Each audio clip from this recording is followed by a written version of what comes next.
That is so fucking sad because I can almost guarantee you in 99% of these situations, what's happening is the partner truly does love you. Mm-hmm. They truly do see you in a positive way and they are trying to give you their love. And you are pushing it away so hard.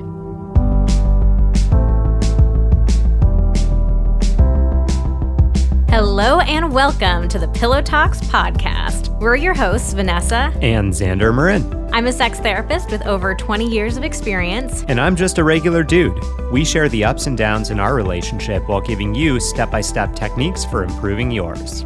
Make sure you subscribe for your weekly double date full of totally doable sex tips, practical relationship advice, hilarious and honest stories of what really goes on behind closed bedroom doors, and so much more. It's the sex education you wish you'd had. Thanks to Green Chef, the #1 meal kit for clean eating, for their support of Pillow Talks. Go to greenchef.com/pillow50 and use code PILLOW50, that's 50, to get 50% off plus 20% off your next 2 months. We are back today with another breakdown of one of your fights with your partner. Breakdown. What was your breakdown song? You did it last time. I think I did. I had a flashback as you were saying that line. I was like, oh, I think I was supposed to be like, breakdown. But I think that our editor added some really amazing sound effects to it. I don't think I can really replicate it this time. Well, we'll see what he can do with your audio this time around. Yeah, we'll see. I've been kind of had a cold-ish for the last 2 weeks.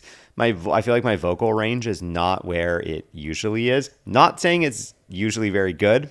It's usually quite awful. But if you can imagine, it's even worse right now. So I don't really have my full vocal faculties. So I'm not going to try that hard, but...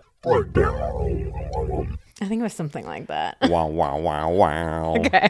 So we have done this one time before and you guys really enjoyed it. So we've been waiting for the perfect fight. Oh, and we got it. Yeah. We had somebody reach out to us and sent us all these screenshots of a fight that they'd gotten into with their partner over text message. And while we do not recommend fighting with your partner over text message, because it's just too easy to misinterpret tone, because there is no tone, so you can read the same sentence, like what's wrong. You can read that a million different ways with a million different emotional tones to it. So we don't recommend fighting over a text message. It's just too easy to misinterpret and then get into an even bigger fight. It is, however, the best way for us to break down your fight, because it's kind of the only way we're going to get one of your fights to break down. So here we are doing it. Yeah, so what we're going to do is we're going to read through the text message. It's between a man and a woman. So we'll have Xander read the male parts. I'll read the female parts. And we'll stop at certain points within it to point out like, hey, you could have phrased it this way, or he could have said it this way, or, oh, they're falling into this common trap. So I like doing these breakdowns because I always think it's interesting to see what other couples are fighting about, like what issues come up in other relationships.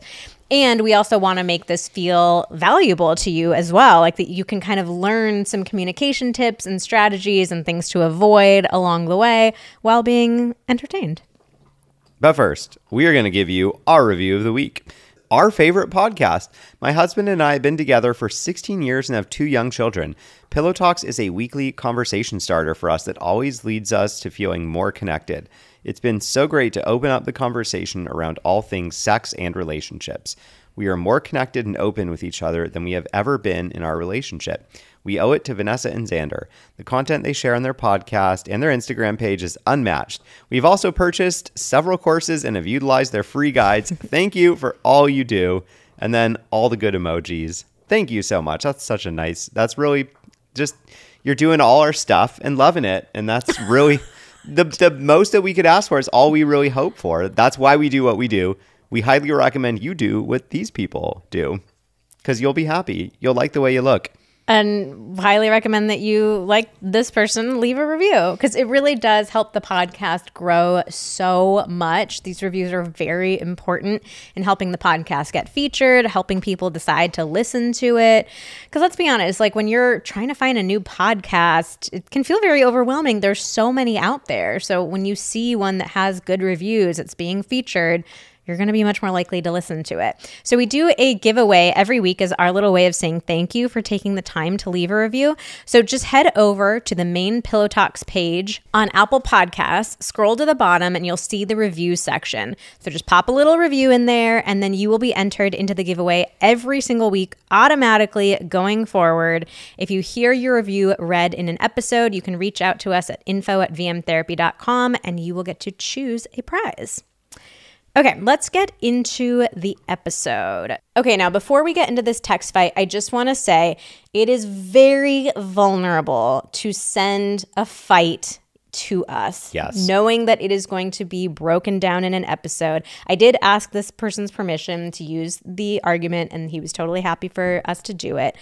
But I just want to acknowledge the vulnerability and the courage it takes. Like, I probably would not want to let other people see text message fights between the two of us. Like, nobody's in their best form when you're having conflict with your partner. So it's very vulnerable to like let other people see and hear this. And I also want to say, like, it is so much easier when you are an objective third-party outsider being able to look at somebody's like text and say like, oh, I can't believe he said it that way, or I can't believe she said that. But of course, when we are in the moment, like, we are so much more human. So although we are going to be like breaking this down and dissecting it, I just want to call out that we have the advantage of this is not our fight. We are calm. We are looking back at this. Yeah, hindsight. Well, it's not really hindsight for us since we weren't there in the moment. But like, I really want to make it clear that like, we're not trying to imply that it's super easy to communicate really effectively. Like, we all have bad behavior when we're in conflict. Oh, yeah, absolutely. I mean, we're going to be super honest about what our reactions are and what our thoughts are. That does not mean that we're saying you needed to do all these things, because the reality is when we get in fights and any kind of conflict, we are very imperfect. We screw things up all the time. I mean, I think what half of conflict is like the repair part, where you get to talk about, okay, yeah, you know what? I shouldn't have said it that way. That thing I said there, that thing that I implied, like, that wasn't cool. Upon reflection, I am not happy with the way that feels. And, I'd like to apologize for that. So I know this isn't easy. I probably would have done a lot of similar things if I was in this situation as well. That doesn't mean that I still can't like objectively look at it and provide suggestions or thoughts or have reactions. So that's what we're doing. So let's get into the fight. So it starts off, as so many fights and relationships do, about something completely unrelated to the deeper issues that come up. So it starts off with them arguing about him shaving his beard. So I asked him for a little bit of the backstory after he sent all of this. And basically, he has a beard. She loves the beard. I relate to this very much. It sounds like our situation. And he was teasing her about shaving it off. Oh, this happens sometimes in our household. So it starts off as teasing and being playful, and then it starts to take a turn. And honestly, as most fights do. I relate to this because you've joked about shaving before too, and I'm like, no, please don't. I love your beard so much. Okay, so let's read. All right, so they're talking about cutting the beard. So this maybe starts a little abruptly, but this is what we got. Not quite that short. I was tempted. The dry air has really done a toll on it. Oil her up. Have been. Almost need to whack her down and focus on the new growth. Whack even more. Yeah, not going to right now, but might need to happen when it's warmer out. Need chin warmer. Exactly. Plus, what would be the fun of shaving it if you're not here to witness it? Please don't. I won't, but it grows back, right? Sure, I just can't do clean shaven. Stubble is fine. It would be clean for a day. I'll come back around day 4. Lol. You do realize how that could sound mildly offensive/shallow? I'm teasing. The next day. Lol, deal. But across the board, I don't love a clean-shaven face. Honestly, the only reason I would shave clean is if I were going to have something done to my face. I know, BBs. We've talked about it before. Well, don't make me feel shallow for having that preference. Please don't do that. Your beard and my weight aren't the same. Whoa, a turn. A hard turn. Okay, so I had to ask him to clarify this because I was like, whoa, how did we go from beard preferences to weight? And I guess weight has been a consistent issue in their relationship. He said that she grew up dancing. I think fitness was like a big part of her life. But when they met, she had just stopped exercising because of an injury. So she had gained some weight and was feeling uncomfortable in her own body. So I think that sensitivity that she has, it made it a quick place for her to go to. But I do think the original thing that they started talking about is interesting. Like, are you allowed to have a preference about your partner's facial hair? And like, is it shallow to have preferences about your partner's physical appearance? What do you think, babe? Is this shallow? That's such a good question. Like, it's so tough because we ask each other for input about our bodies and our looks all the time. I think like whenever I go for a haircut or something, like I'll ask Vanessa like, oh, how do I look? Or like if you're going to go in for a haircut, you very often are asking like, oh, what do you think if I cut this much off? If I cut that much off? What if I go way shorter this time? What do you think of if I like adjust the color like this or like that? So like you're asking me questions about your hair, about clothes, about, whatever it is that, is related to like, your sort of body or appearance all the time. So it's tricky because it's like we both play into these dynamics a bit. And then I think sometimes it's like as soon as we cross a line where the other person feels a little uncomfortable, all of a sudden it can be a bit of a gotcha moment. Like, oh, no, that was too far. But in reality, it's like most relationships already have built up this dynamic of like we're asking each other for advice or opinions or thoughts. But we don't have any clear guidelines on like, okay, what is an acceptable level of involvement to have in your partner's looks? Or like, what is an acceptable answer to the question of how short should I go with my haircut? Or do you like it this short or that short? Well, I guess I'm thinking a little bit more about the like, does it make you shallow aspect? And I think like in relationships, as long as we have this foundation of, hey, I'm with you and I love you and care about you for deeper reasons, I don't think it makes us shallow to have like certain preferences about a partner's appearance. I think it crosses a line into shallow if that's the only thing you care about or the most important thing. And of course, like physical stuff gets complicated because we've all gotten so much crappy socialization, especially us women, about what we're supposed to look like. So I do think, to me, facial hair doesn't really feel like a loaded topic in the same way weight was. So to me, somebody saying, oh, I have a preference about what your facial hair looks like, that doesn't feel shallow as long as that foundation, like I was saying, was there. Whereas it's much more complicated when someone says, I have a preference about what I want your weight to be. Yeah, I mean, I think there's also shades of like, how easy is it to impact the thing that we're talking about? Facial hair, it's like, boom, you just pull out the clippers and like, it's gone. Like the facial hair is kind of, it's almost a binary decision. Assuming that you are capable of growing facial hair, you can trim it off. You can decide to not trim so that it grows. It's not really tied up with all these other things like maybe weight and eating and food are. Like that is such a more complicated topic than something like your facial hair or even just your head hair, where it's like, okay, I cut it when I want to cut it. When I want it to grow, I don't cut it. So yeah, and I think that that's also a really good point. You were so much more eloquent than I was in describing that. But I really liked what you were saying about, yeah, it's fine to have a preference.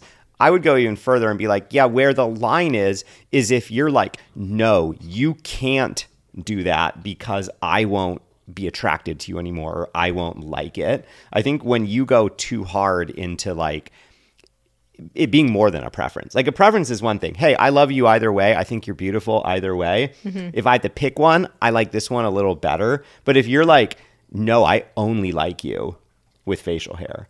Once you get rid of your facial hair, like, ew, gross. Then it's kind of almost like coercive and feels a little gross. Okay, I'm going to force myself to move on because this text fight that we have is so long, but I feel like I could do a whole episode just about like physical preferences. So actually let us know. Come over to Instagram at Vanessa and Xander. This is definitely a big enough topic to be an episode, so let us know if you're interested in that.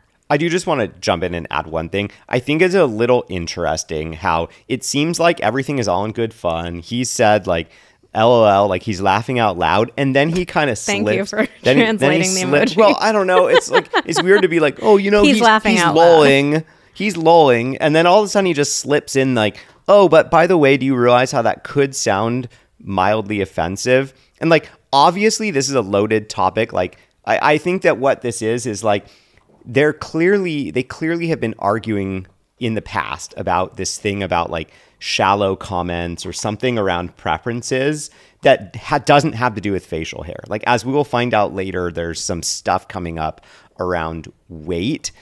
And it feels like maybe this is a bit of a tit for tat thing. Like perhaps she's accused him of being shallow. And now he's like, oh, well, look, here's ways that you're doing it too. And I know, I identify this because I used to be really guilty of this, you know, like in our relationship in the past, you know, whenever I saw Vanessa every now and then doing something that I knew that I had gotten in trouble for in the past or that I had struggled with in the past, it was so tempting for me to really go in on that and be like, oh, I see you doing that thing that I just got in trouble for last month. And I know how tempting that can feel is like, oh, look, like we both do it. Like, let me get back at you. But it just always makes things worse. Yeah. It's like all that means is that you haven't properly repaired, you know, the last fight. You haven't found a way to kind of like accept the situation and reconcile and move on. So to me, this is just an indicator that there are some deeper issues that have definitely not been resolved. So if you find yourself wanting to do that tit for tat thing, ask yourself, okay, do we maybe need to rewind things and figure out how to come to a better resolution of whatever's coming up? Okay, so let's get back to it. She goes into your beard and my weight aren't the same. What I will say is like about that statement, of course, when we are having arguments with our partner, like it's very easy for us to start to see patterns or something reminds us of something. But what I would have suggested she do here in this moment is to take ownership over the fact that it was triggering a memory of something different for her. So rather than doing this hard right, like, whoa, wait, what are we talking about? Like if she had just said, hey, this is feeling a little bit triggering for me and reminding me a bit about the conversations we've had about my weight. And I know that's been like a tricky issue for us, so I would rather not go there or something like that. I think that would have been a lot more effective. Okay, so then he jumps in. I've said it before. I'm less worried about your weight and more concerned about your relationship with your body. Okay, so I want to give him some props here because we have done episodes about your partner's like relationship with their own body, the like, oh, my partner's not taking care of themselves anymore. And we talked in that episode about how complex issues with weight are. Yeah. And we gave examples of like using this phrasing instead, that like, it's about you and your relationship with your body. It's not about your weight. It's not about what you're eating or how much you're exercising. It's like, I love you and I want to see you treating your body with the same love and respect that I know it deserves. So I think that him pointing out, I could have tweaked it a little bit. It said, I'm less worried about your weight. It would have been better if he just said, I don't care about your weight. What I care about is how you're treating your body. Mm-hmm. Okay, then she goes into, then what snarky comment were you going to make? So that, she's just baiting him right there. She's being aggressive. She's poking the bear. She's goading him into a fight. So don't say that. She's just upping the stakes. Yeah. I wasn't. My first thought was, then why do you accuse me of preferring a fit body, but realize that you aren't trying to make me feel shallow when you accuse me of it? You're probably looking for reassurance, and I probably haven't been the best at articulating that reassurance. I struggle with where to land between I will love you no matter your weight and stop complaining and get your shit together. You don't really help me with letting me know the level of support or reassurance that you need. Oof. Okay, so we're going to get more, like later on into the fight, this theme will unveil itself a little bit more. But the issue of like how she wants him to show up in supporting her and her relationship with her body is obviously something that they have been fighting about for a long time. I do not love the way that he phrased this here. Like, stop complaining and get your shit together is not a very kind thing to say to your partner who, like, clearly is having some sort of struggles with her body and her self-esteem and confidence and all of that kind of stuff. But I do understand what I think he's trying to say here, which he's not saying it gracefully or kindly at all, but I think what he's trying to say is, I don't know how to support you. I love you. I care about you. I want to see you having a good relationship with your body, and I'm not sure how to support you in that. Yeah, or even like, I hear you complaining a lot about this, and I really want to be here for you, and I'm not really sure what my role is or what you want me to do. And, you know, and perhaps even like I've reached a point where it is challenging to know what to do with all those complaints. I'm not sure I'm the best outlet for all of those complaints. Yeah. Okay, so then she says, well, I don't know how you could be okay with it when I'm certainly not. I wouldn't say you've been supportive or reassuring much. I'm not totally sure what she means by this. I think she might be saying, like, I don't know how you could be okay with my body if I'm not okay with my body. I'm pretty sure that's what she's saying. That's how I read it. Which, let's just go to that. You're wrong. Sorry, you're just straight up wrong, lady. We are so hard on our bodies, and we are the hardest person on our bodies. I promise you, nobody else looks at your body nearly as critically as you look at your own body. And this is definitely a dynamic we've heard so many times from men in relationships with women. They're like, I love my partner's body. I think she's beautiful. I think she's sexy. I don't see any flaws in it. But the woman cannot accept that. And she almost like hounds him about it. Like, how could you not see my cellulite? How could you not think this extra, flab I have around my belly is gross? Yeah, and then you're super vigilant trying to find anything your partner says to confirm this suspicion that you do in fact hate their body or whatever it is. But I really want to speak to all the women out there and just reassure you, your partner loves your body. They do not see the same things in your body that you see. They do not see those flaws. Like, they love you. They're attracted to you. They think you're sexy. They want to have sex with you. Like, they really and truly are not seeing your body in the same harsh way that you're seeing it. Okay, let's get back to it. She says, it makes me feel insecure because I've been a lot smaller all throughout our relationship, and now I'm not. And I know the others that you have interacted with are all small, so in my mind, you are going to leave me for someone like that. I half feel that way even when I'm smaller, but even more so now. Like, why wouldn't you be 1 foot out the door? Okay, so first, to go back for some context, I asked him, I was like, who are the others? I did not get a super clear answer. This is what he wrote back. There's a much longer answer to this, but basically includes other women at varying levels of relationship. Never while we've been together, though. So just past partners. We're going to assume, but maybe there's more to the story. I don't know. So take that with a grain of salt. I don't know. Other women at varying levels of relationship? I think he's just trying to say people he's been in relationships with, perhaps, but also hookups. I don't know. I couldn't quite tell what that meant. Okay, but let's get back to her response. This is classic example of somebody who does not love themselves projecting their own lack of self-love out onto their partner and feeling like, if I don't love myself, if I don't see myself in a positive way, there is no way that you could see me in a positive way. And what you are doing with this kind of language is creating that exact reality. And it's so fucking sad because I can almost guarantee you in 99% of these situations, what's happening is the partner truly does love you. They truly do see you in a positive way, and they're trying to give you their love.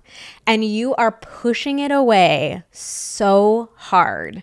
Like, not only are you not accepting it, but you are like actively pushing your partner into an oppositional role with you. Like, you're just pushing that love and care so far away. Also, I can tell you, if you are in a long-term relationship, like if you've been together for a long time, especially, like this person is not thinking about the others, the people they've been with in the past.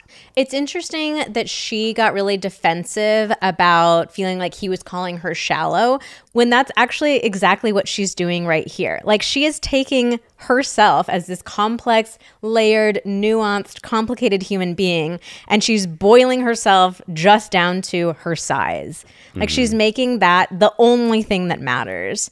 Like, oh, you don't love me because I'm nice to you and I make you laugh and we both love cooking we have and all these we shared have great experiences sex. Yeah, like, it's just like, oh, you only love me because I'm tiny. That's like the one thing that you pick a partner based on, tiny or not tiny. So anytime we're walking down the street and you see somebody who's smaller than me, you're going to go after that person. And when you're with them, whenever you see someone who's smaller than them, you're going to go after that person. A race to the tiniest. She's boiling herself down to literally this one aspect of her body, which is just, it's sad. It really makes me sad. I understand how we women get to this place because we've been fed all this crap about our weight our entire lives, but please just know you are so much more than the size of your body, and your partner cares about you for so many more reasons than just the size of your body.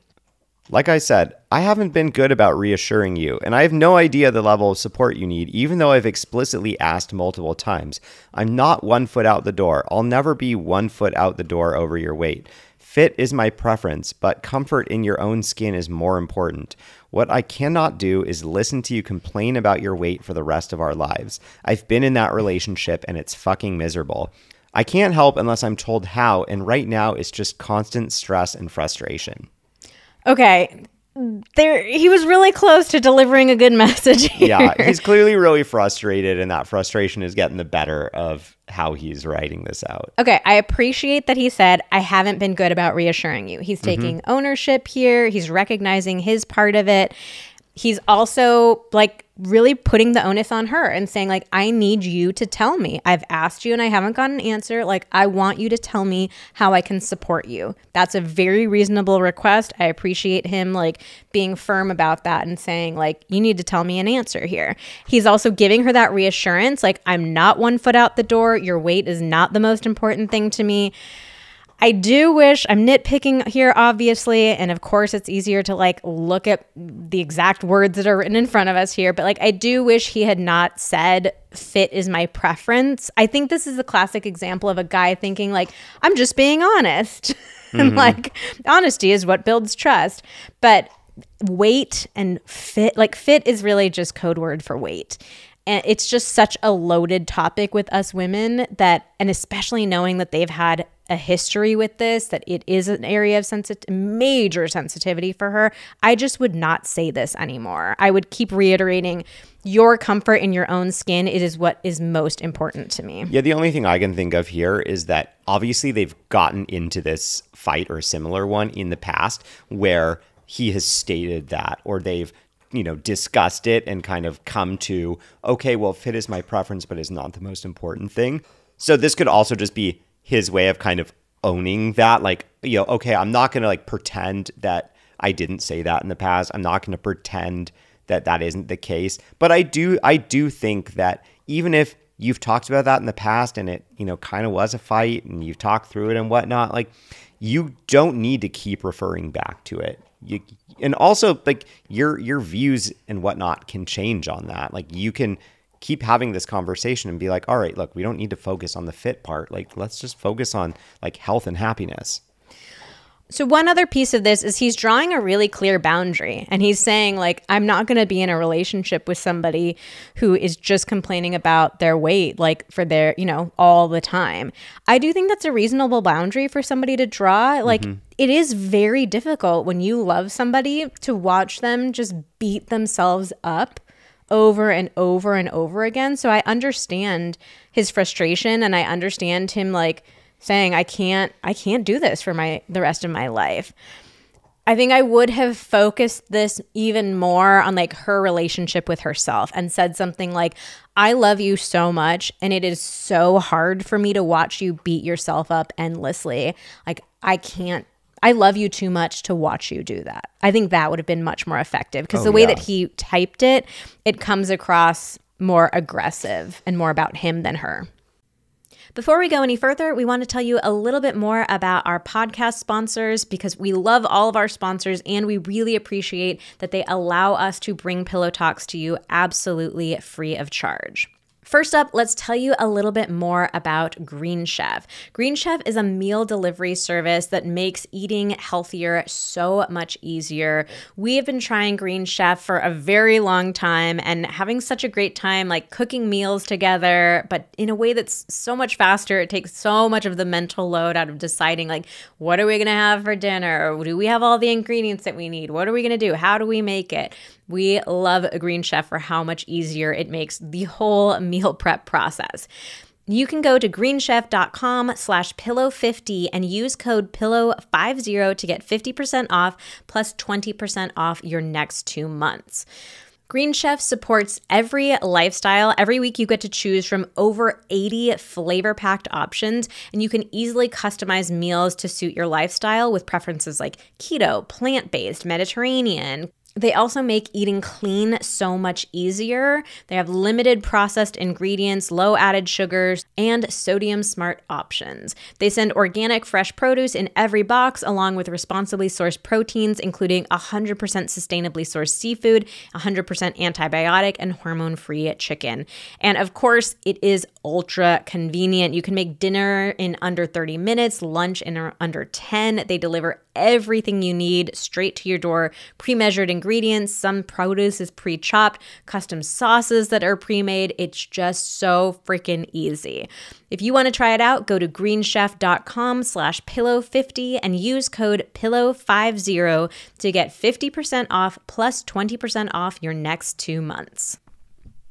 Okay, so then she says, why does this sound like I'm responsible for the level of support you give me? I can't tell you what to do or how to do it. That's like the mental load stuff. You want me to tell you what to do or what to say? I'll never ask for reassurance. It's like asking for a compliment. It's not something I seek. Okay, so she's dead wrong here. This is a misunderstanding of the mental load. So we are each responsible for the level of support that we need from our partners. Like we are responsible for telling our partner, hey, this is what I need from you. This is how I want you to show up for me. This is, what I like and what I don't like. That is just part of being an adult. It's not a mental load thing. Like it sounds like to me what she wants is her partner to read her mind, to automatically know what she wants and needs. And she thinks having to ask for it makes it less valuable or less real. We actually have a podcast episode called If I Have to Ask for It, Does It Even Count? Which I would highly recommend that she listen to.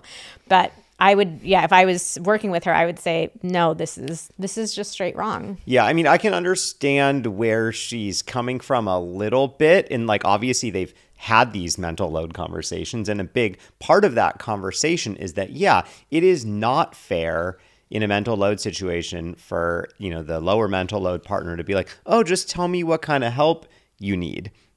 Because the difference there is that when we're talking about chores around the house, those are not things that are in our heads. Those are very real things that are in front of us. We both see them with our eyes. We both live in the same house. We both have the same kids. We both know that they have the same activities, the same school schedule, right? Like we're all operating with the same amount of information, and it's just a matter of, okay, are we going to do the things that need to be done versus I have all this stuff up in my head, all these thoughts and feelings, and you have all those thoughts and feelings in your head, and we are not able to know what is going on in each other's heads. So when it comes to this emotional stuff, no, like you can't just assume that your partner is going to know exactly what to do when you want it, what you want when you want it, right? Like, no, like you have to be able to say, hey, I need some, I'm feeling like I could use some reassurance right now. I'm feeling really insecure right now.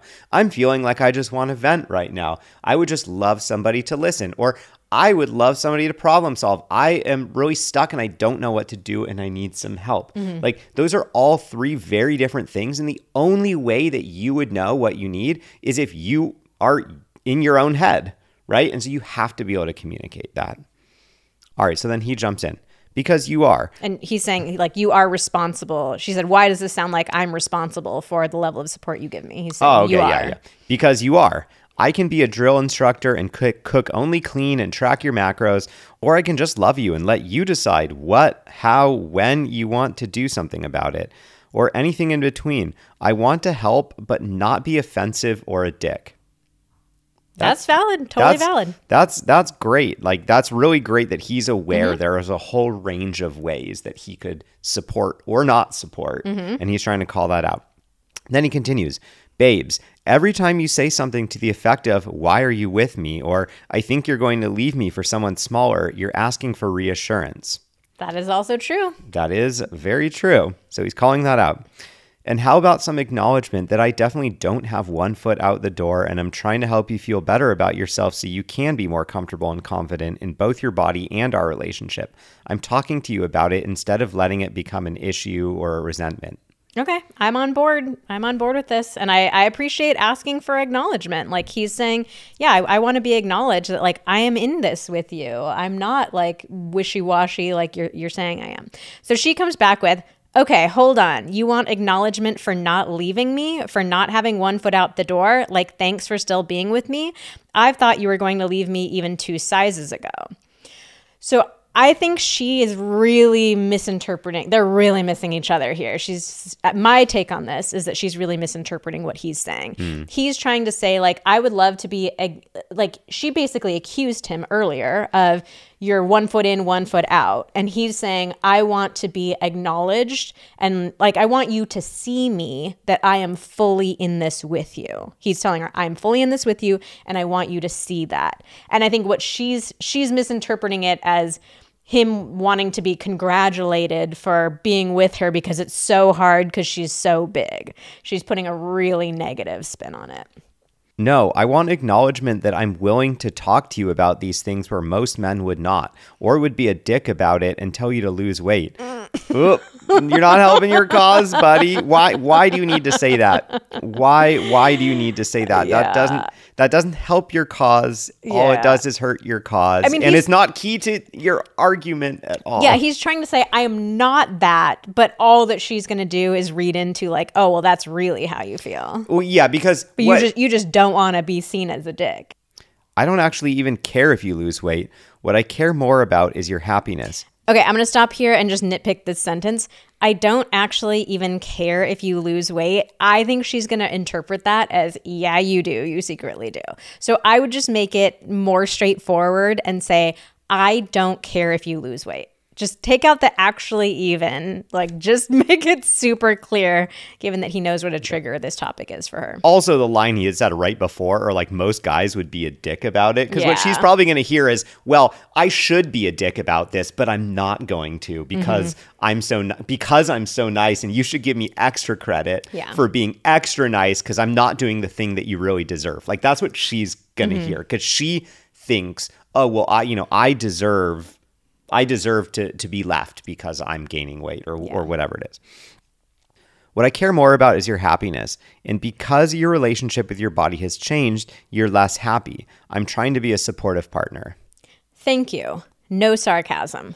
I appreciate that she did that there. Yes. This is a perfect example of tone. You don't get any tone in text message. So that could have been a very sarcastic thank you, but she's making it clear. Yeah, well, thanks, buddy. She's making it clear, no sarcasm. Good job for her there. She says, I am self-conscious about my weight. I will figure it out. Ideally, I just feel loved and supported regardless. I don't know how that looks or what those specifics are at the time. It's also harder to do from afar. This is a long-distance couple, by the way. Honestly, I just am always waiting for you to leave me. That's the larger issue. Okay, I love this. Look, she's softened. You can feel, I know I just talked about how you can't tell tone in text messages, but I feel like you can feel the softness that has crept in. Like, she was getting really ramped up before, but now she's bringing it back. Yeah. And she's being really vulnerable here, which I think we'll see what he responds, but usually in arguments when we're really vulnerable and we share with our partner what's actually going on with us, that is the key to just softening up that tension and starting to be a team again. She's just taking ownership of this. I am self-conscious. And I also really appreciate that she's just saying, I don't know what I need right now. That's okay. Sometimes we hear the question, what do you want? And we feel like the answer should be so obvious. But it's a really difficult question. A lot of times we don't know what we want. And even if we like want to know what we want and want to be a good communicator and want to set our partner up for success and want to be clear about our needs and all the things, like sometimes we just don't know. And that's okay. That's part of being human. But if we can share that with our partner, like, yeah, I don't know what I need at this point in time. And that's really hard for me. Like, that's great. That's totally wonderful. And she's also, we're finally naming like what is actually the issue here. She's just afraid of him leaving her. And I'll give her props too for the way she worded it. I know this is a hard thing to hear as being on the receiving end of it. But the way that she says it, honestly, I am just always waiting for you to leave me. She could have said, honestly, like, you've been about to leave me for the last 6 months or year or whatever it is. She could have like accused him of that, which would have just driven the wedge further, because then then it's turning into a logistical argument where he's like, no, like I'm not always about to leave. Like, what makes you think that? Blah, blah, blah. But she's going, I have been waiting for you to leave me, not putting any blame on him for that. Of course, that's a hard thing to hear still. And I'm sure like, if I heard you say that to me, I would feel really sad and maybe a bit hopeless, because I'd be like, oh my God, like I don't know how to make you think otherwise, given that I feel like I've been doing everything in my power to show you how much I love you and care about you. But I appreciate that she worded it that way. Yeah. Okay, so then he says, I'm a pretty good person and partner. I know I put you through the ringer in 2023, but I want you to know that I'm here for you now, no matter what. Sexiness is an attitude, not a size or number on a scale. You've lost that part of your sparkle. I'm wanting to help you get it back while being respectful. Okay, see, we did get some softness from him too. Like he's being vulnerable. He's taking ownership of some stuff. I did ask him because I was very curious about like what happened in 2023. And he said that she was like so much emotional support for him during a really difficult like custody battle with an ex, a lot of other issues. He went into a mild depression and she was just like a total rock star for him during that time. Oh, that's great. So yeah, she was a really, really good partner to him. He also totally used one of our lines, sexiness is an attitude, not a size or a number on a scale, which I appreciate. We are here. Like, we try to give you guys content-specific phrases to share with your partner. Like, we want to help you come up with the words. So good usage of that. And I think, just him saying, like, I want to help you get it back. Just one tiny nitpick is he keeps mentioning the being respectful thing. And I do think that it might make it easy for her to read into like, you do want me to be thin, but you're just trying to be respectful, not being one of those dicks. So I might just like take that out, but that's a tiny little nitpick thing. So let's see what she says next. She says, listen, I'm a middle-aged perimenopausal woman. It's not super sexy. I wouldn't blame you for not wanting to be around. I question if sexiness is even possible as I get older. We got to stop here. Girl, yes, it is. Do not talk about yourself this way. Sexiness is possible at any age. Okay, she says, or honestly, I don't really much care if I'm sexy or not. It's never really been a goal for me. So this is, it's like, I want to give this woman a hug. I want to give her a pep talk. I want her to know, like, you already are sexy and beautiful and wonderful. I don't even need to know what this woman looks like to say that. And I want her to get to a place where she can see that. Yeah. And I mean, also, it's just tough. She's saying it's not sexy and I wouldn't blame you for not wanting to be around. That's just going back to that really kind of self-deprecating that self-deprecating thing that he's saying, hey, this is really hard for me to hear and I don't know how to support you in this because it's not, you're telling me like, oh, I don't want to be around and I do want to be around. So it's just kind of, that's just a challenging thing.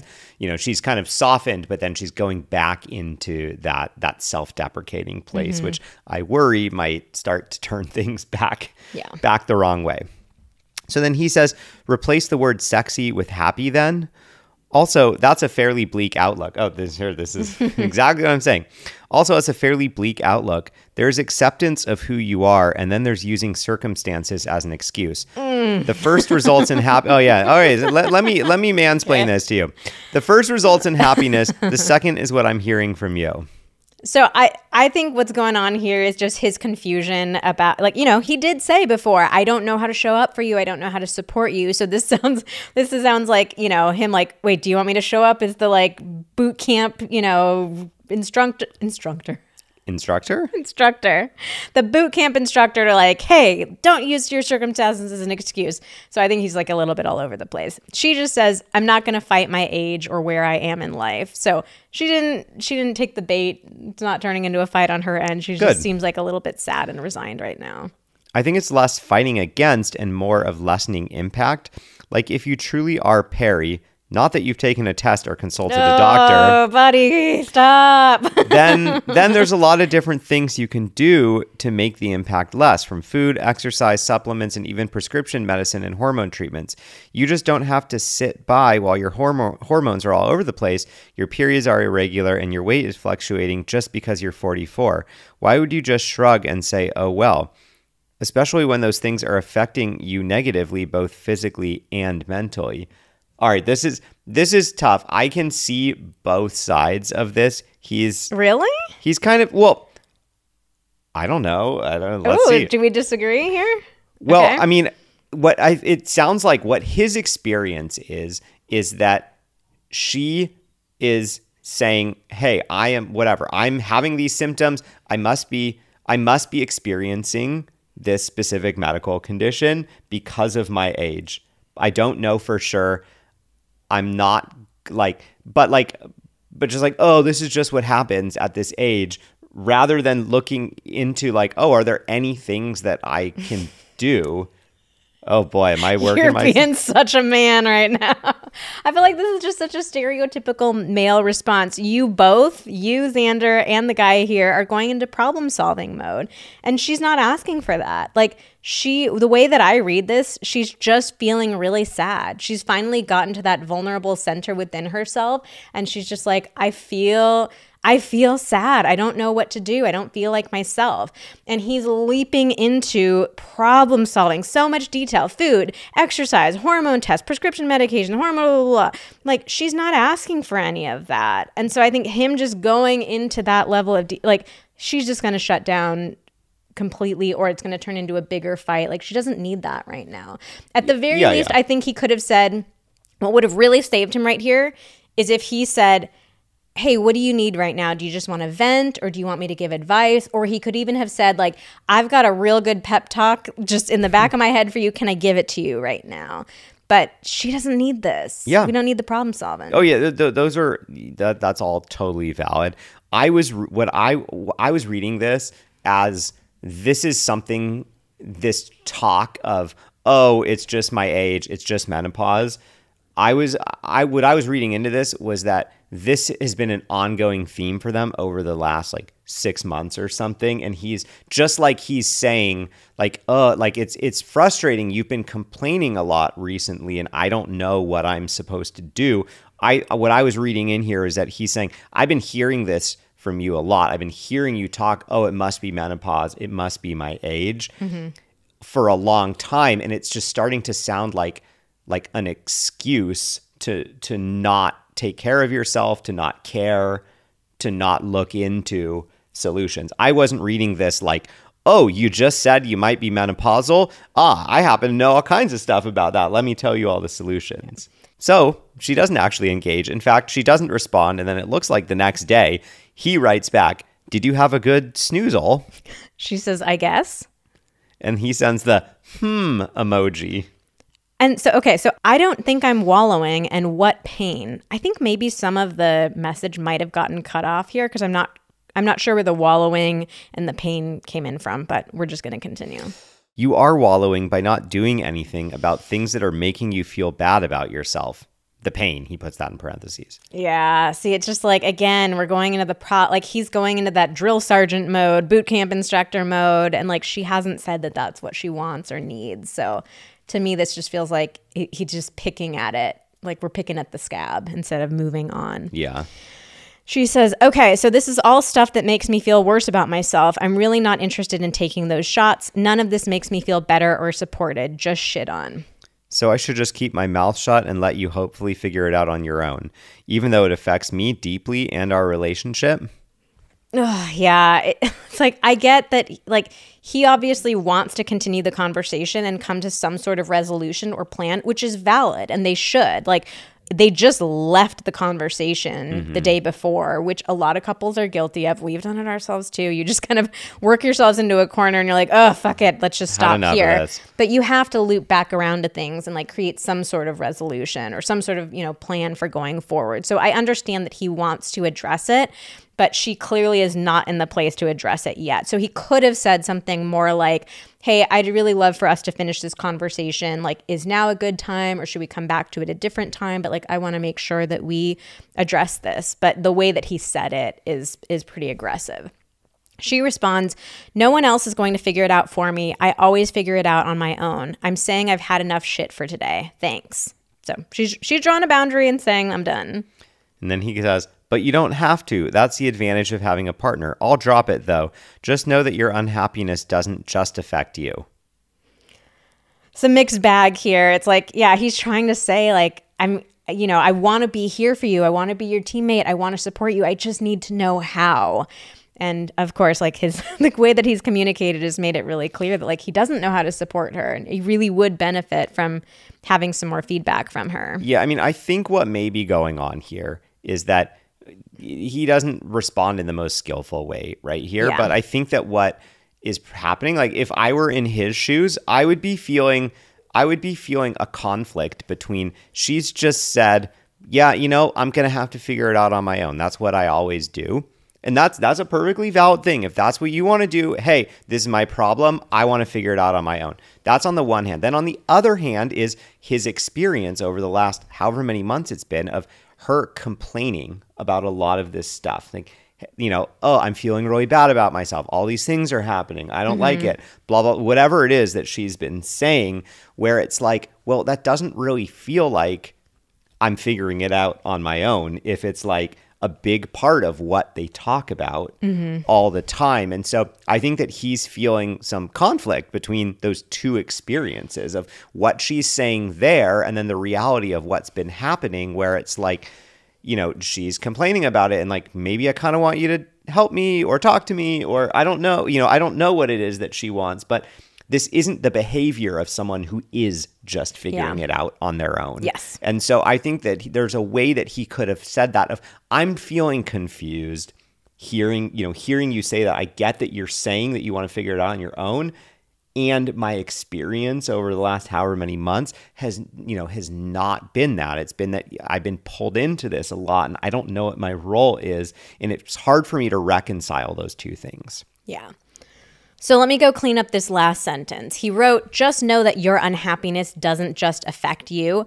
I do think there's a positive intention behind that statement, but it would have been much more effective if he said, I want you to know that I care about your happiness. And it's hard for me to see you being unhappy. But what it sounds like, just know that your unhappiness doesn't just affect you. What it sounds like is he's just complaining for himself. Like, ugh, I'm impacted by your unhappiness. Yeah, it sounds almost like a bit of a, if you're unhappy, then that makes me unhappy. And we can't have that. Yeah. She says, yeah, there's not really anything that you can do. You don't have to stay with me. If you're not happy because of me, leave. Oh my God, she needs to stop saying this. So she's taking it like she's taking that as a selfish statement that he's just complaining about himself. But then she goes to a very extreme place of, well, fine, then leave me. It's either like she's ratcheted it up 10 notches or she's doing the like extreme self-deprecating thing. Like, oh, well, you just been about to leave me. Anyways, it's finally time that you did it. And neither of those feel very good. And so he goes, just like that? Wow. What just like that? If you're unhappy with me, you don't have to be. You care about me so little, you're fine with just breaking up? I'm just tired and want to go home. I don't want to fight or argue or any of it. Are you not home? Yes, it's just how I feel when I don't like where I am. I just want to go home to where it's safe and everything is okay and your parents will take care of you when you're tired of being where you are. Oh, home. Well, I'm done for the night. The petty, competitive voice in my head is telling me to call your bluff, and I don't want to. So go have fun with Erica. I'm going to go check out the curling national championship. If you want to chat later, let me know. I do appreciate, like, he's being honest and saying, like, yeah, I've got this petty competitive side of me that wants to keep this going, but you know what? I'm not going to. I think it is powerful when we name parts of ourselves like that and we make a conscious decision not to go in that direction. So it's a little de-escalation here. She says, have fun on your date. You know it's not a date. Stop it. And that is the end of the conversation. We leave you on a real cliffhanger there. That's like a whole new fight that's just about to start. I know. It feels like a whole repeat. We could go right back to the beginning. I know. I really want to know the story of like, why is she calling it a date? What's going on here? Were these the other women that we were talking about earlier? But oh boy. Alas, we get left on a cliffhanger. All right. Well, that is the end of our text fight. We hope this has been interesting for you, getting to get this sneak peek at a real fight between a real couple. And we hope you've picked up lots of great communication tips along the way. We'd love to know if you like this format. So please come on over to Instagram. We're at Vanessa and Xander. We also have a ton of content there that is super valuable. We'd love to have you join our community over there if you're not already a part of it. But let us know if you like this format. And the next time you have a text fight, please send it over to us because it's so fun for us to get to dissect it and share it with everybody. All right, well, that's it for today's episode of Pillow Talks. Thank you so much for listening. Join us again next week when we talk about non-sexual foreplay.